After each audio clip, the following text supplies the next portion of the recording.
you all for having recorded. Hi, good morning. This is Sandra Arevalo from Montefiore, Nyack, and this is Community Chats. Once again with you to bring you today from Picky to Foodie with Padilla Savalas. She is a registered dietitian. She's also a lactation counselor, diabetes educator. She has a lot of specialties, but of course, she's also a mom, which makes it even more interesting. So thank you for those of you who are joining us live, and if you're watching the recording, thank you too. So Padilla, how are you? And thank you so much for joining us. It's a pleasure to have you. Thank you so much for having me. Yeah, I get these questions a lot. So this is a very important and topic for me and a topic I hold dear to my heart. And I think hopefully I can put some people at ease after today's conversation. Yes, and thank you so much for those who joined us. The way the community chat works is really information to bring to the community. So please, as Padilla is giving her presentation, start just putting comments and questions there because, we like to make this as interactive as possible. So whenever you're ready, Padilla, and Padilla, do you want to tell us where you are right now, where you were? Yes, so I'm a registered dietitian and like Sandra said, lactation consultant, diabetes educator here at Bronx Health Collective. Is a cluster of outpatient clinics here in the Bronx, part of the Montefiore system, and we see patients from newborns to the elderly, just talking about all things nutrition at their healthcare maintenance visits. So yeah, happy to chat about all things food, starting from when to introduce solids, and so we'll touch a little bit about that as I present. Thank you But so I much. wanted to start with a little activity, if possible. If people are able to chat, add in the chat, like, what is it that is frustrating about picky eating? Like, what's going on? What are your feelings around picky eating? What's most frustrating about that? Because sometimes, yeah, we have these things in the back of our minds, right? I want my kid to eat because dot, dot, dot. For whatever reason, it's a very valid feeling.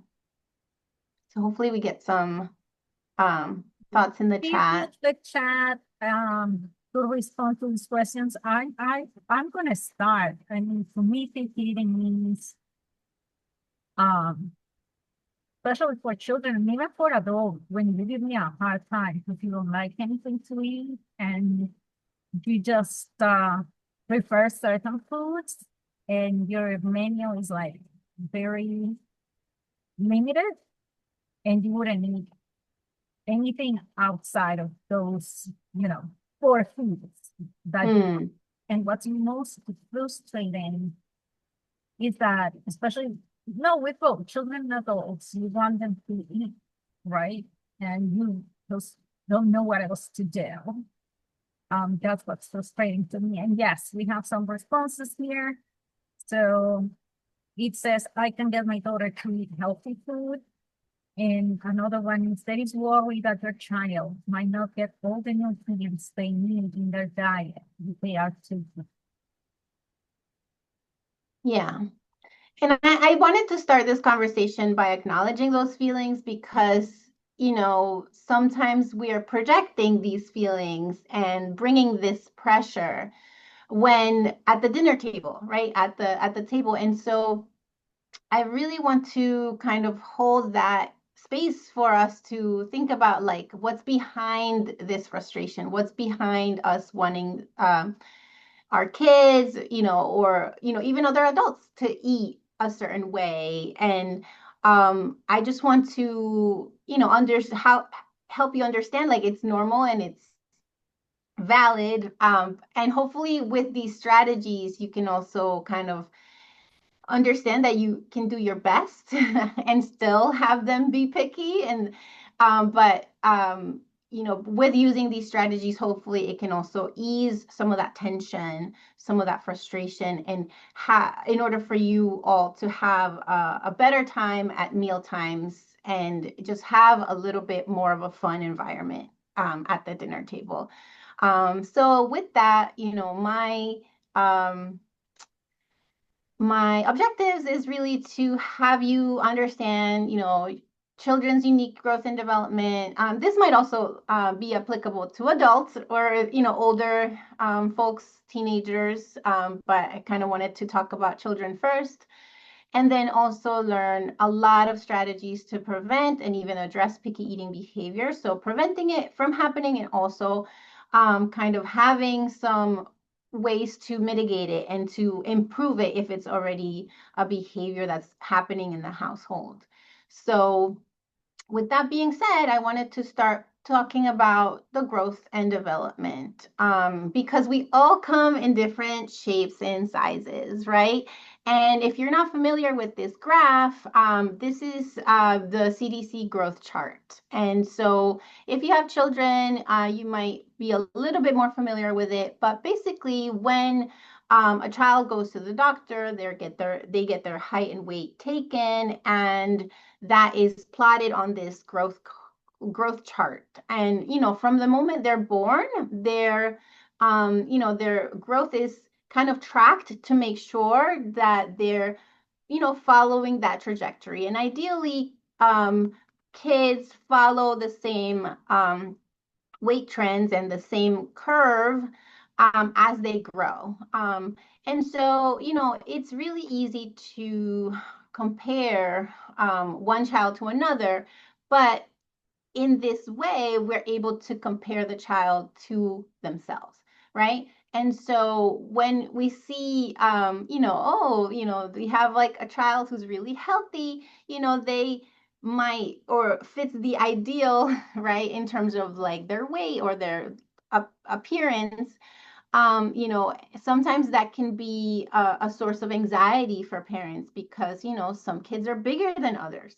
But it's really important to remind parents and ourselves that we all come in different shapes and sizes, and we can all be healthy in different shapes and sizes.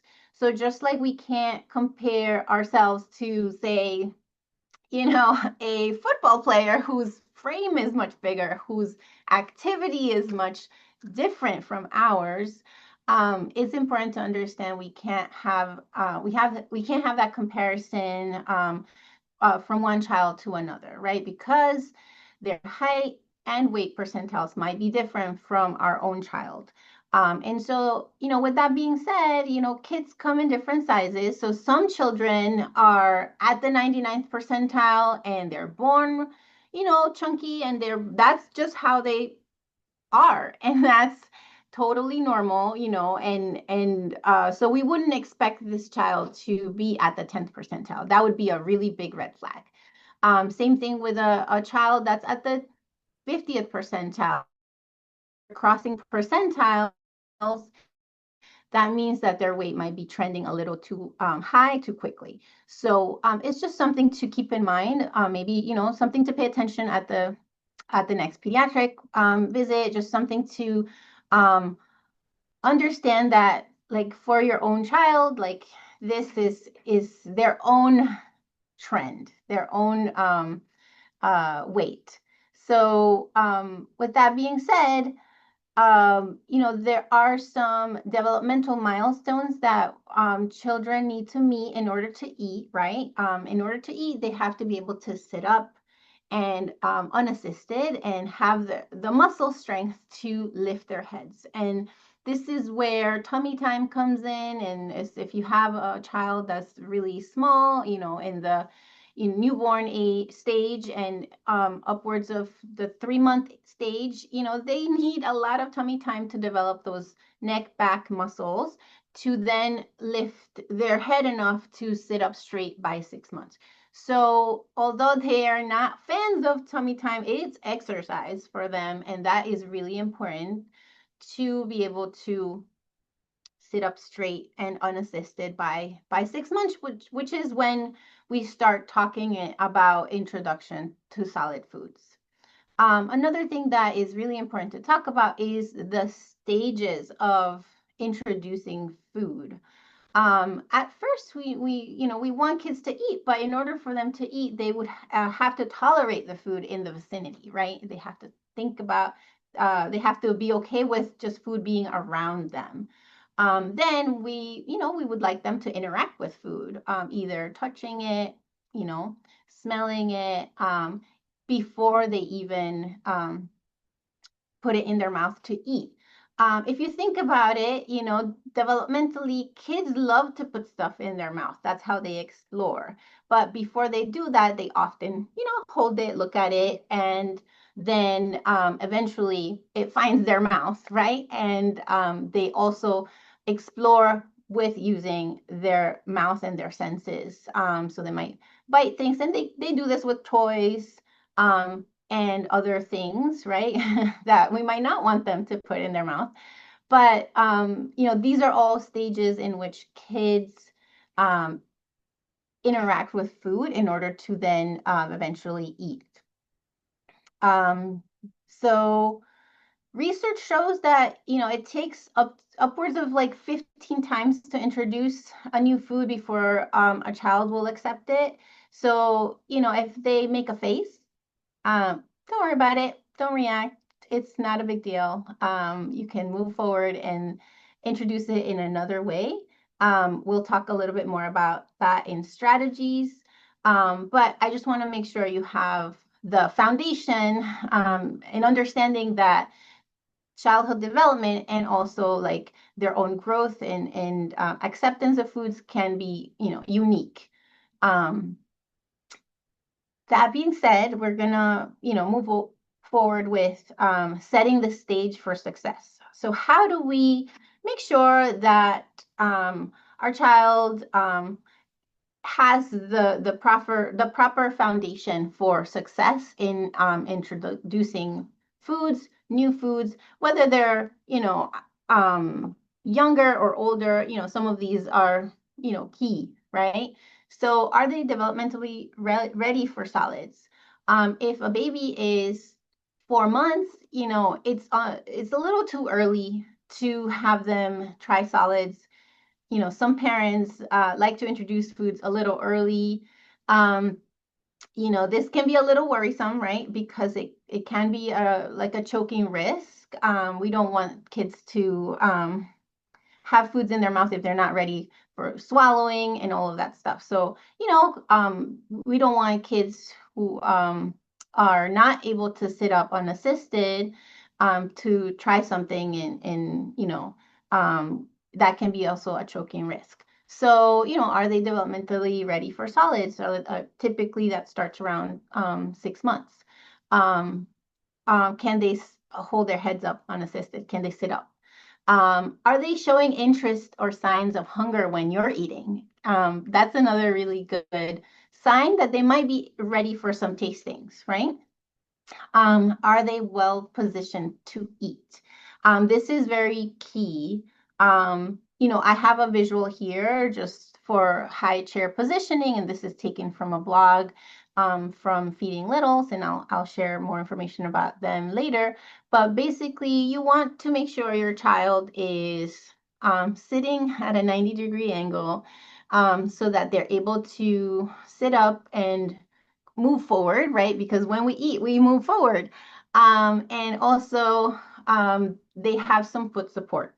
Granted, some of these, like this specific chair, can be a little pricey. There are plenty of alternatives that people can MacGyver at home. And as long as there's something to kind of support their feet, it can help them be a little bit less distracted at mealtime. And foot support, it can be even just like a resistance band along the feet of the chair, but having something where kids can put their feet on can help limit that distraction. If you think about it, when we sit on a stool, if we go to a bar or something like that, like our feet are dangling, like it's very distracting and we're just kind of swinging our feet a lot. And so that can lead to distraction at meal times. So I wanted to put that out there. Yeah, and so another question is, are the foods offered appropriate for their age? This means like are are there any choking risks, right? Especially in children under 4, we really have to be mindful about choking hazards. And so cutting up foods and making sure food is the appropriate consistency can be something that can bring on some challenges at mealtime. So in order to prevent that, we want to make sure that the foods offered are appropriate for their age. Um, I get a lot of questions about purees versus baby-led weaning. This is a personal decision for me. There's no right or wrong answer to that. There's no hard line, baby-led weaning options. And so I like to offer that, like, give you all permission if you don't need it, but give you all permission to try different things. And if you're not familiar with baby-led weaning, that means just offering um, regular foods, like solid foods, say like pasta, to children as they're learning how to eat, so that they can like then practice their chewing. And there's different strategies to present foods so that they're not a choking risk, but basically you're not pureeing the food. So with that, we're going to kind of present I'm going to present like what is like the ideal plate, right? Ideally, kids are eating a wide variety of colors, a wide variety of foods, but the goal is to include grains, proteins, fruits and vegetables. As you can see, my plate, I'm sure you've heard about my plate, but we always want to emphasize variety, color, textures, so that kids get exposed to different foods early on, because that window of curiosity early on is really, really wide, but it does tend to narrow as they get a little bit older. So we just want to cast a wide net on the different foods introduced, so that they have that palette for different foods. So yes, your baby can have a little bit of rice. Your baby can have a little bit of beans. I love sharing, my own foods. And kind of, it's so important as a family to share like our own cultural foods. So, this can be rice, beans, and avocado, right? Like it can be reflective of your culture. But again, we just want to offer a balance of different food groups on the plate. And then ideally, we're sitting as a family at the table, eating together can help promote uh, that appetite also, right? Because if we're enjoying the foods, then kids are more willing to try foods. Okay, so yeah, so we're gonna move forward.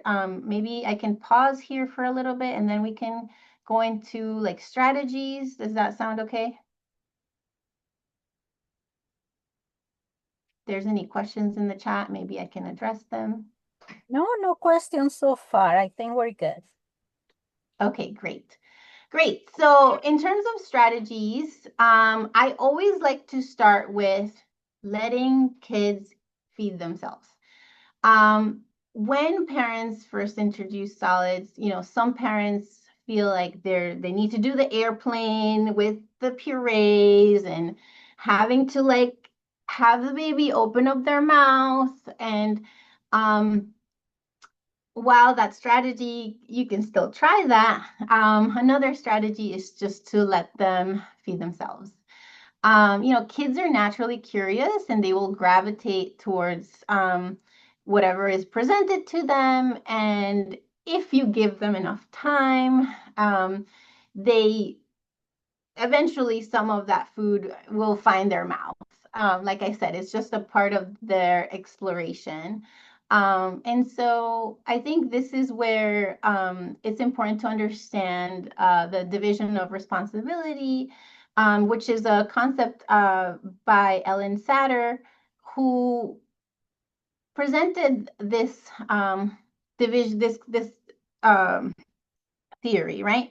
We, the adults, are responsible for the time of the meals and what is presented, right? Kids, even teenagers, they're not responsible for the food shopping. We are. And so, it is important to take that responsibility and we are the ones presenting the food, right? At certain intervals.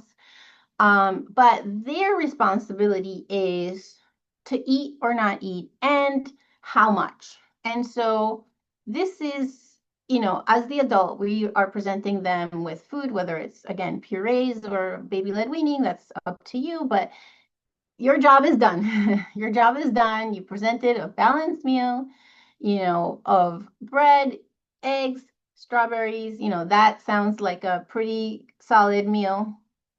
But their job is to eat or not eat, right?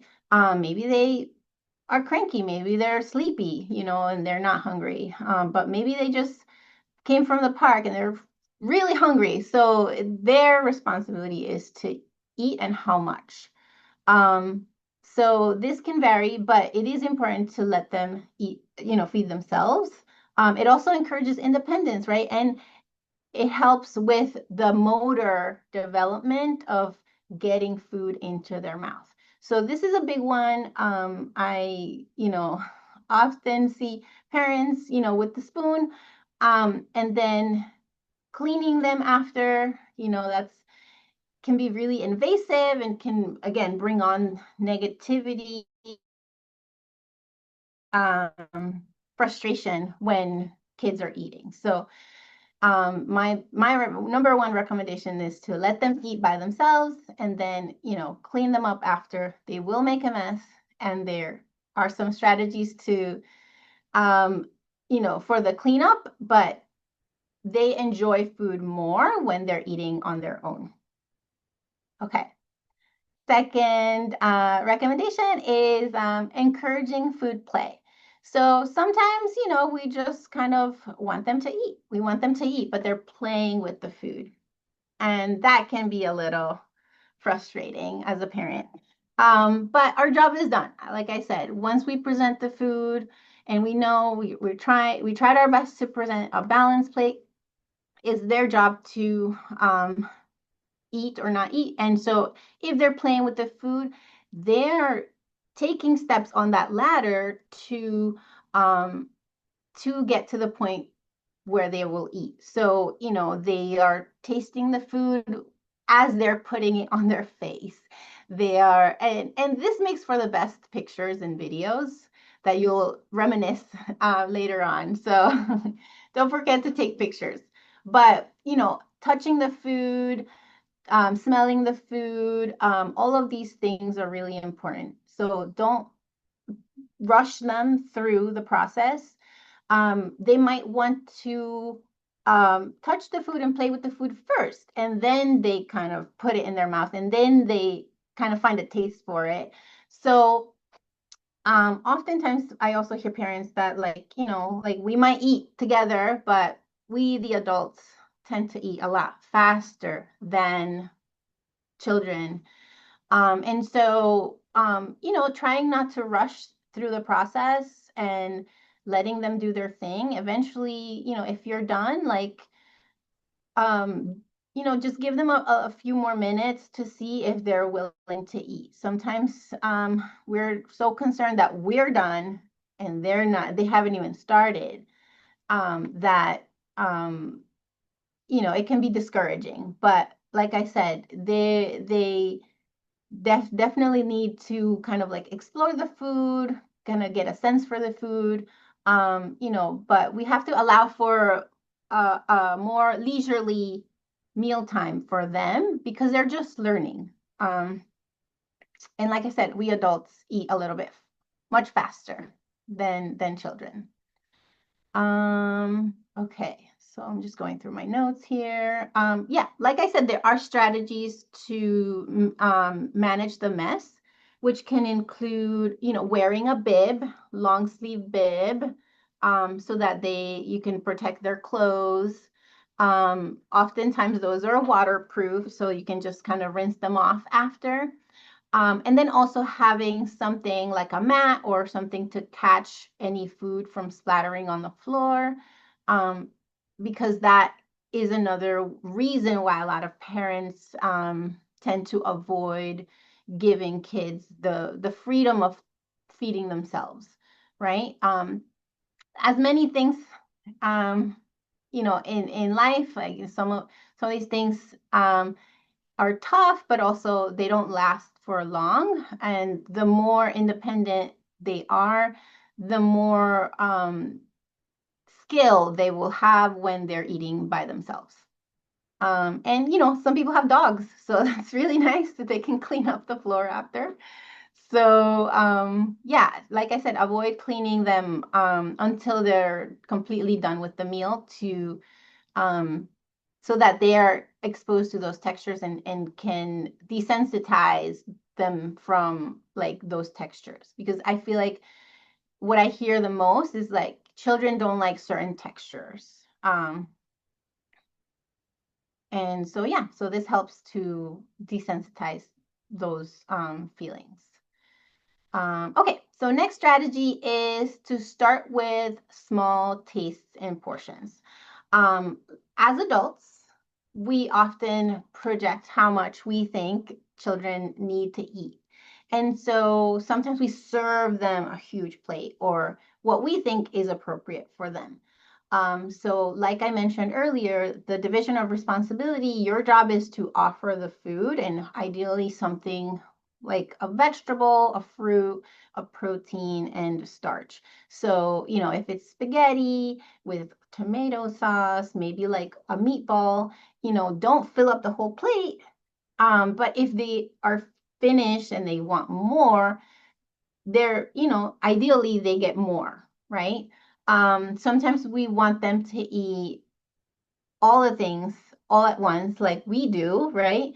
A little bit of this, a little bit of that, but they're kids, so they might want to eat the spaghetti first, and then they move on to the broccoli, and then they move on to the meatball. So by giving them small tastes, it can also help you feel at ease, right? That they're having a little taste of everything. So this is just a picture right here of portion sizes. Sometimes we as adults also think, the portion sizes for children are as much as we eat. So, this is where talking to a dietitian also can help, just to kind of ease some of that tension or frustration that you might have about having them eat enough. And yeah, you can always offer a little bit and let them um, finish that and then offer them more. Um, but having a lot on one plate at once sometimes can also feel overwhelming.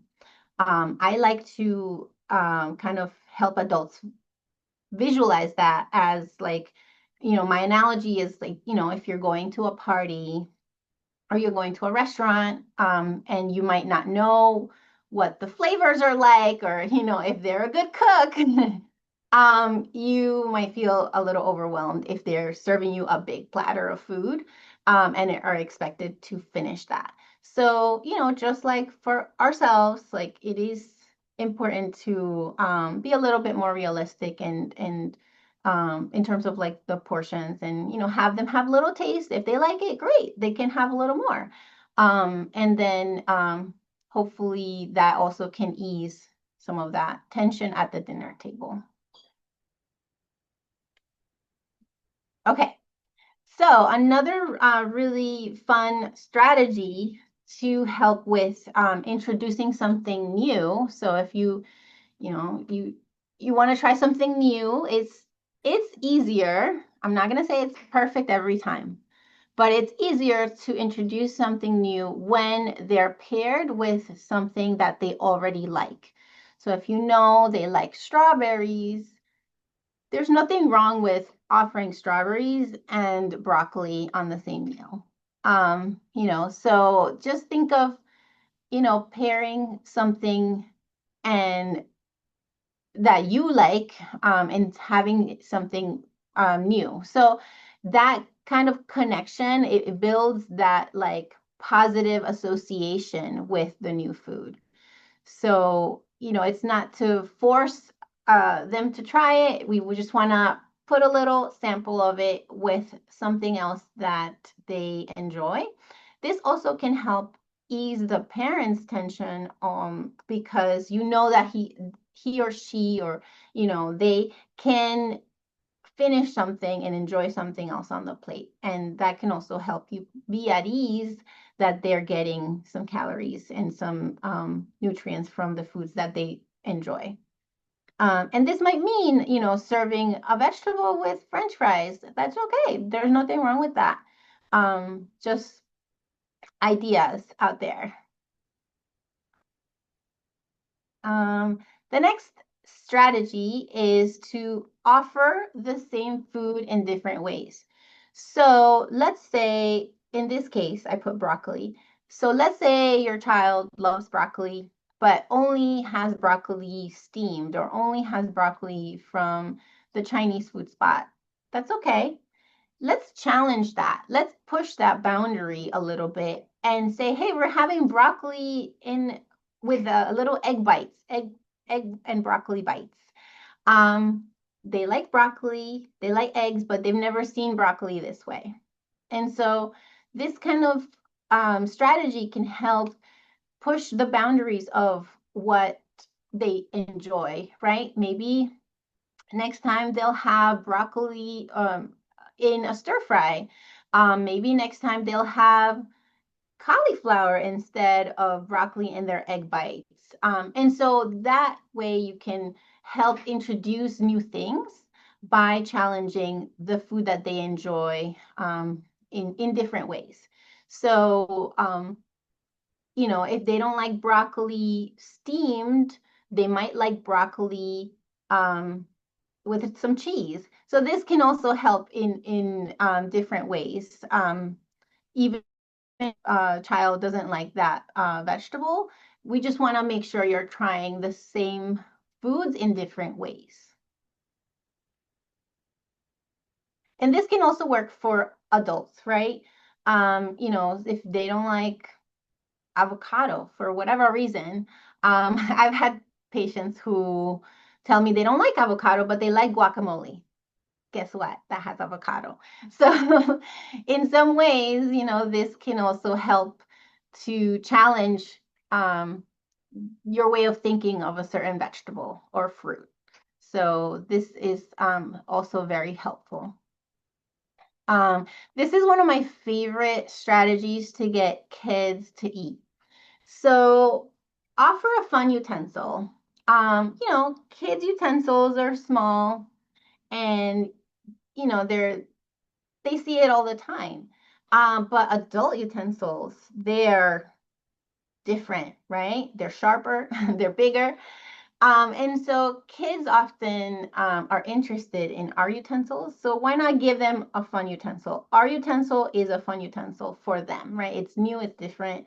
It wasn't allowed, but now today is allowed. So that can also be a fun way to have them eat.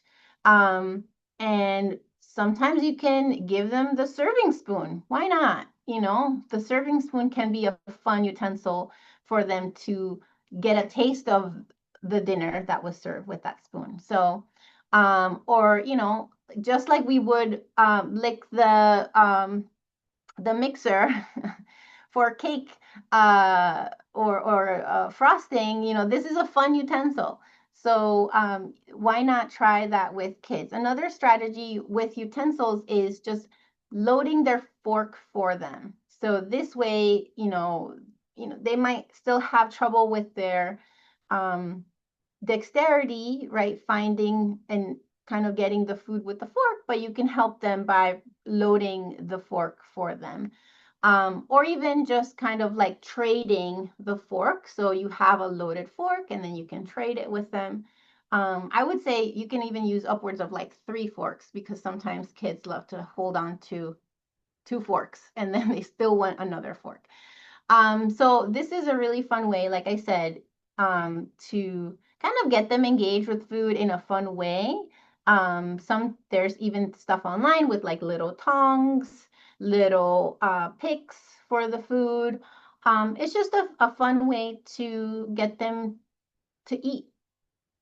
Um, just gonna have a few more so that we have enough time for questions, comments, and reflections.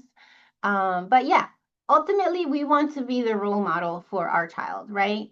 We we need to eat vegetables and fruits in order for them to eat fruits and vegetables, right? So having that available at home in whatever capacity you have, whether it's having, frozen fruits so that you have smoothies, having them at the table so that they can at least see the vegetables and have them see you eat the vegetables, even if they don't eat the vegetables. Like it is really important to be the role model for our children to in order for us to expect them to eat these vegetables, right?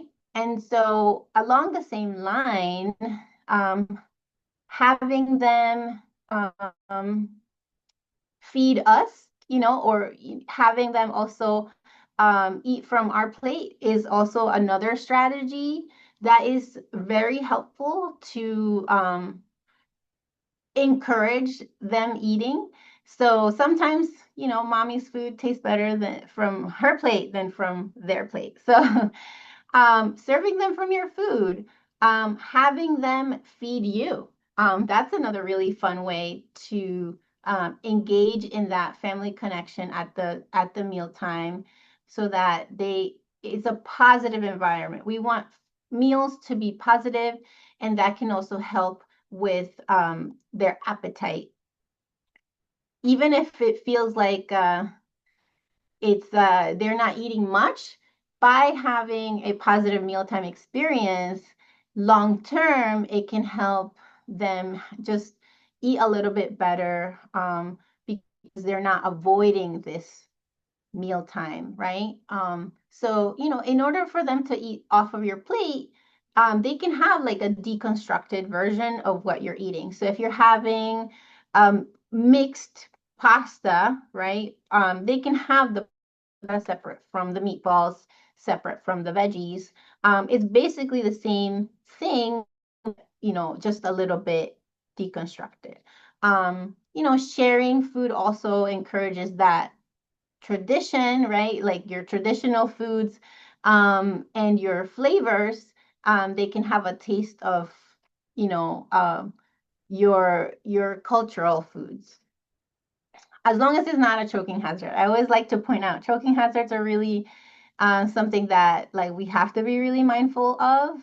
And also, things that are not like heavily salty or spicy, right?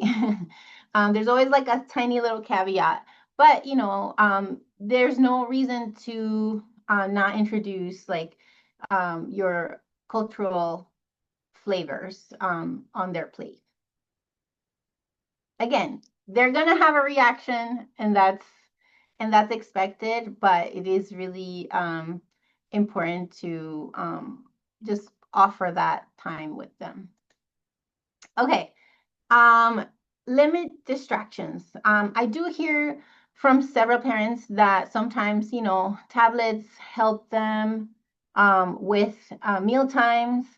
Um, I often challenge that because I think it's important to understand that meal times are where we learn about our customs and what um, standards are, for meal times.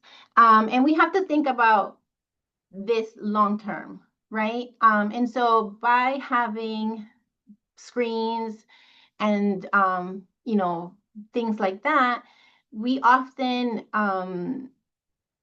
don't have that connection with one another. And so we have to think 20 years down the line when kids are at a restaurant, or, they're dating or things like this, because, or with other family, right? Because we want them to have that connection to one another at mealtimes. We want them to not depend on the screen to then be able to sit.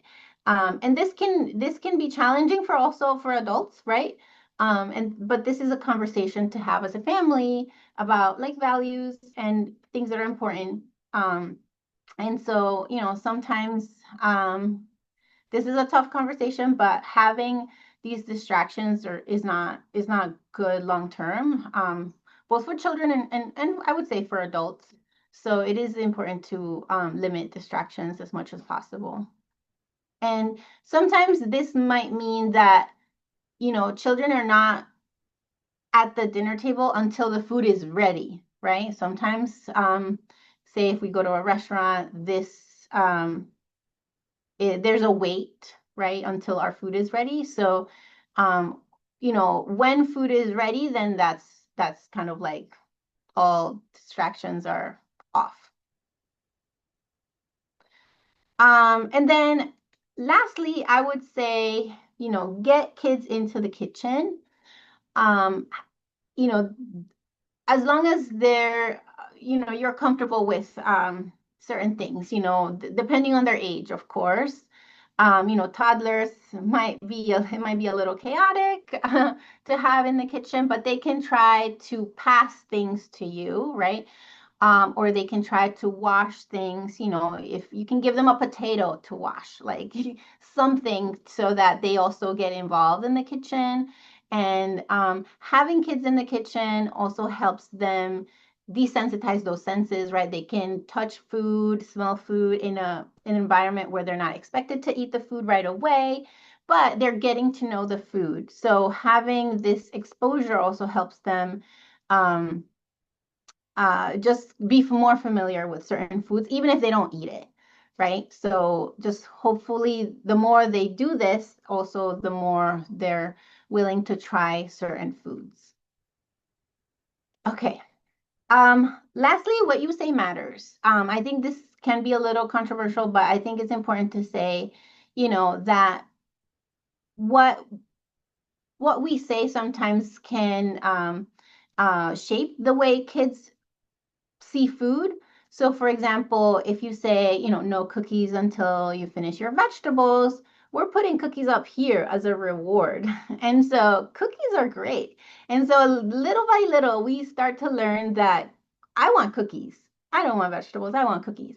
So, if we kind of try to avoid talking about sweets or cookies or things that maybe may not bring as much nutrition, into our diets, if we don't like put them on a pedestal, right? Like it might help them have a better relationship with food, with these foods. So what we want is for kids to see sweets as just another food. If we start seeing them as a reward, then we start kind of like craving those foods, and also expecting those foods also as a reward. And so by not using food as a reward, we can kind of like have a healthier relationship with food. We have a balance of everything. So cookies are not out of the question, right? But they're not like a complete meal. And so I'd love to talk a little bit more about this, but I just want to finish up here by saying that you don't have to create Pinterest-worthy meals in order to get your kids to eat. There's a lot of pressure online to create these beautiful, perfect, colorful, fun meals every time, but in reality, um, that's not realistic. So, if you do feel like your child may need a little help in terms of their weight gain, I would highly recommend, touching base with your medical provider, and also a dietitian. Hopefully, they get a referral to a dietitian so that you can kind of have this conversation. And also, if you are worried about your child's weight gain, there are strategies to um, increase their calorie intake, right? Like making sure that you're having foods that can support their growth and development with a little boost of calories and energy, right? Adding avocado, adding a little cheese to foods always like increases the calorie intake of our foods, and there makes them delicious. So it's a win-win. But I just want to say sometimes having weight gaining issues can be as stressful as the other way around. So I want to validate parents who feel it's difficult to have their kids gain weight. Um, and so my dietetic intern created this beautiful checklist. I'm happy to share this with you all who registered so that we can give you some resources and lastly, yeah, in terms of resources, I do want to share these. If you're on social media, these are three um, social media platforms who I really trust. Two of them are led by registered dietitians. And although I want to again give a caveat that they do have services for sale, they also share lots of free resources for parents who are struggling with getting their kids to eat. And so, I just want to say that, we all try our best, but we're here to support our kids. So yeah, that is my presentation. I think I left a few minutes for questions. Yes, and that was beautiful. So thank you so much, Padilla, for that. I hope that the moms that are listening to us right now have a better idea and feel better about how to address these issues with their kids. So at this point, I'm asking our audience if you want to ask any questions. We still have 5 minutes. And while they do that, I do have a question for you. And it's that, and Yeah. you do this already, like in your slide about how to say things without, the one about the vegetables and the cookies. Like, what will be a better way to say? You got me thinking when I was reviewing the slides, and I thought that, oh my God, I never thought about that. But yes, it is a way of saying this is good, this is bad when it isn't. So I've been thinking since, what would be a good way of, first of all, we shouldn't use vegetables as, I mean, cookies and sweets and food in general as reward. But then how do we say it to our kids? I'm stuck there. Yeah, I mean, again, this goes back to the division of responsibility. So it's up to you to say, cookies are not on the menu today, or, we don't have cookies right now, and that's valid. You might not have been able to get to the store to get cookies, and um, you can say, you can have cookies next time, or we can have cookies, next week or tomorrow. I think one of the best ways that I've seen other folks introduce cookies in a way that is balanced is by offering, a portion, but presenting it as part of a more robust snack. Um, Obviously, we're not gonna fill up on cookies, or cookies are not a balanced snack. So why not present cookies with some fruit and some peanut butter, or maybe some, a little peanut butter on toast with, a fruit and a cookie, just to kind of demystify it, kind of make it so that it's part of a more robust snack. They're still getting cookies, but it's not the end all be all. Like cookies are the best. Like we still need to make sure they're getting nutrition, and they will get more full from the other components as well, so that it's a more satisfying snack as well. So growing up, I had no concept of this. Of course, I would, eat all the cookies at once, and then, that leads to a sugar crash. We want to prevent that. We want to do better. So, presenting a smaller portion is okay. Adding fruits to it is okay. Maybe you can do a cookie, a cheese stick, and a fruit. That's a more balanced snack. Yeah, I was also thinking, could we start talking, or at what age could we start talking to our kids about nutritional value of food? Like, for example, saying something like, oh, you want cookies? That's fine, but you need to eat your most nutritious foods first. It's the more important to you for your health and help you grow. Well, we're gonna leave dessert towards the end because you don't need too much of that. So we're gonna put some real food in your belly first. I don't know, Yeah, but that could be like a very complicated conversation. it's it is a very complicated conversation, and I would challenge that. I've learned, like I said, I've learned from these other dietitians as well that we want to do the best we can, but also understand, like have them understand balance. Of course, we want to share that, fruits, red fruits are good for our hearts. And, we get, calcium is good for our bones. So we get that from milk, all these awesome things. And as they get a little bit older, we can kind of get a little bit more deep in our conversations, but ultimately, we all enjoy foods, even sweets. And sometimes we don't realize it, but when was the last time we took a picture eating a fruit?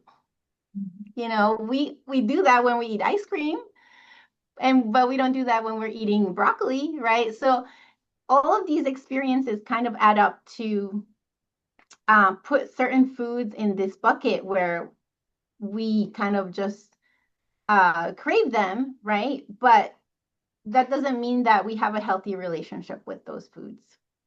Yeah, So I don't have the answer to that, but I think it's important to incorporate these foods and kind of destigmatize them so that we're not putting them on a pedestal or having super strong cravings for them.